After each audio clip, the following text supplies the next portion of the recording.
Hey everybody, welcome back to Video Game. So today I got a fun and exciting video for you guys today because we're playing Banjo Kazooie, the Lair Witch Project.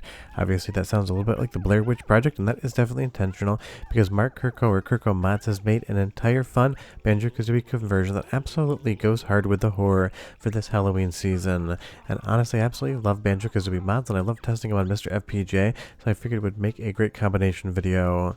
Before we get too far involved though, do me a huge favor down below, hit like and subscribe and ring that notification bell, definitely helps us out. And if you feel so inclined and want to support the channel, you got a Patreon link down below as well. But I'm pretty sure the last time you played Banjo Kazooie, you did not see heads on pikes and the actual opening area, nor did you see Gruntilda there looking absolutely terrifying.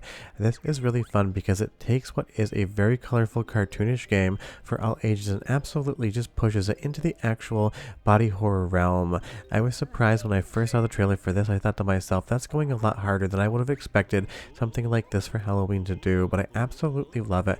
It basically just takes that fun horror aesthetic, and it's not like we had a lot of actual horror games on the N64 as well, but I think it really is kind of a genre, kind of taking Banjo Kazooie and Rom hacking it into something with a completely different vibe that there can actually be more of on the N64.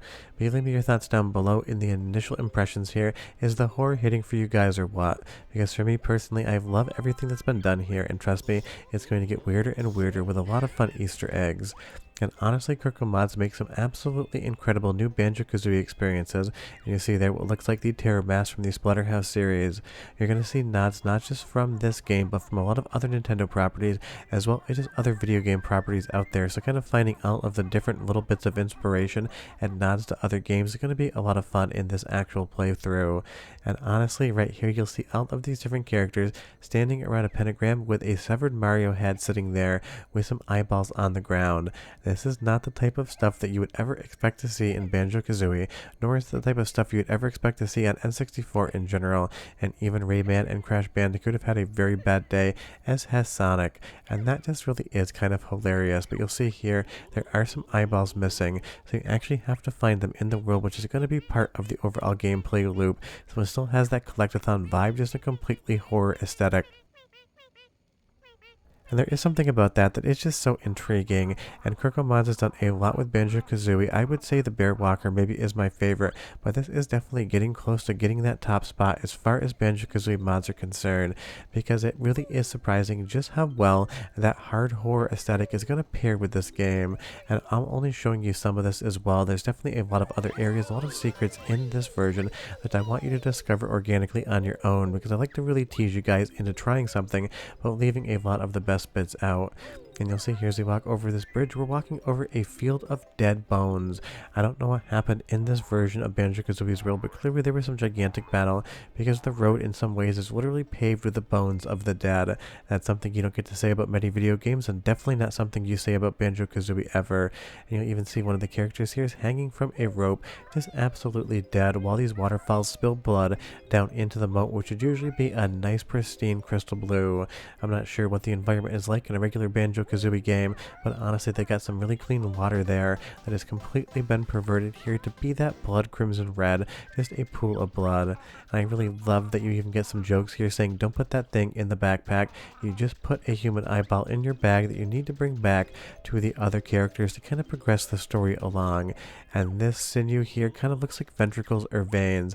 I just love again how realistic this is, or about as realistic as you can get it on N64, because this could have been kind of Halloween campy horror. It could have been more cartoony horror, but Kurko Mods just went absolutely to a 10 when it came to trying to make this game seem like straight up 80s classic slasher flicks. It has a fun soundtrack as well that doesn't match whatsoever, so listen and I'll be right back with a bit more.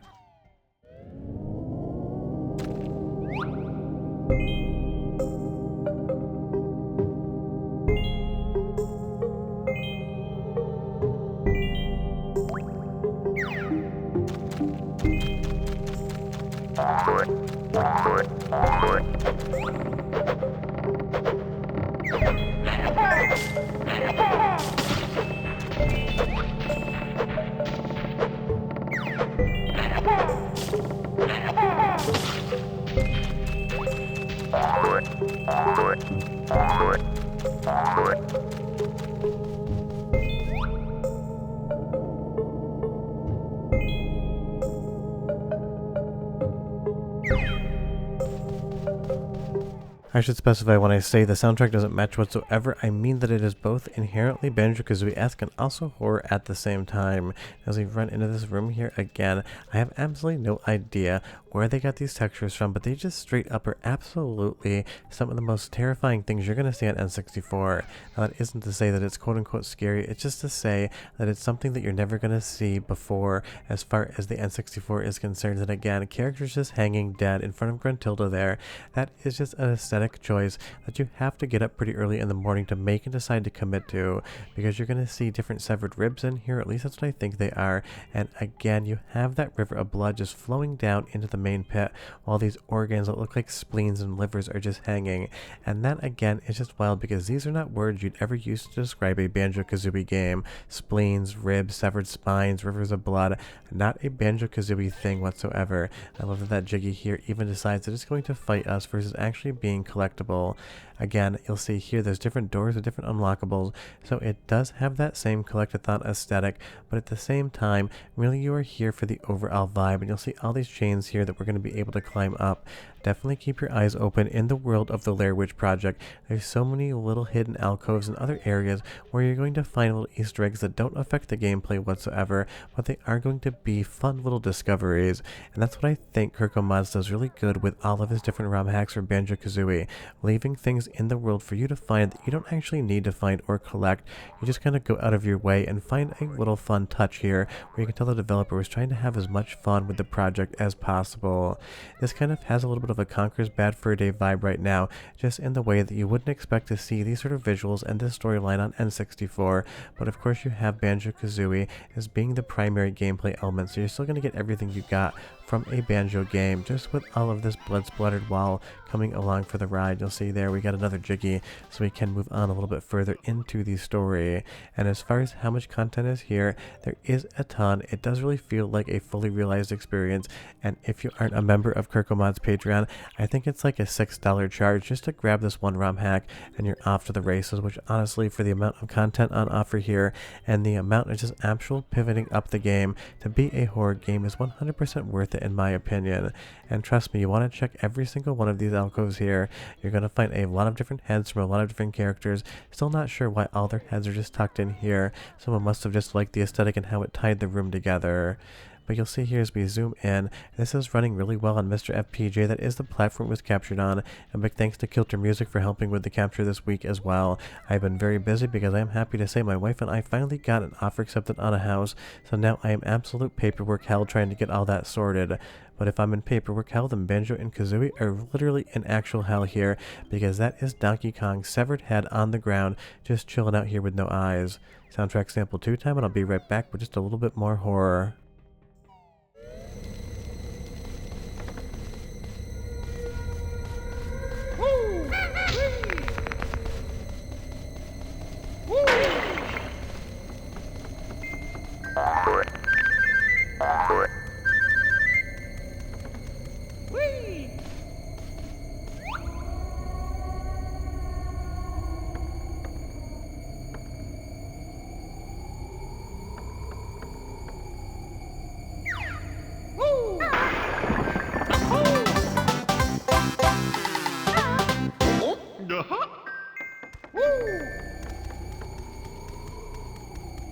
I love that you still get the happy I collected a Jiggy sound effect there when Banjo and Kazooie are literally grave robbing for different items. And you'll see here we brought back one of the eyeballs and another one in fact. Now we're going to get a little bit further on into the game. And eyeballs as a collectible, 10 out of 10 fun.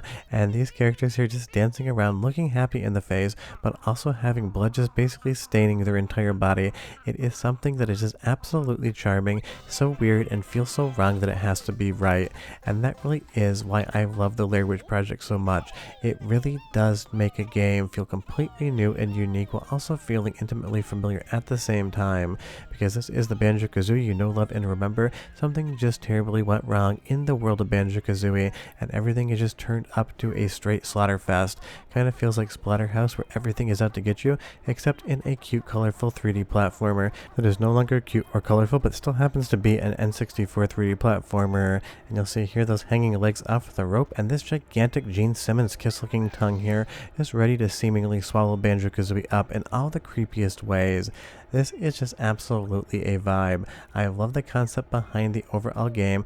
I love what Kurko Mods have done here. It just really feels so unique and so different, and honestly for the month of October, absolutely a perfect experience as well. So the link to grab this one is in the description below, and if you have played it, leave me a comment down below and tell me what you think. But Gruntilda here could definitely use a dentist and maybe a little teeth whitener. Bye bye.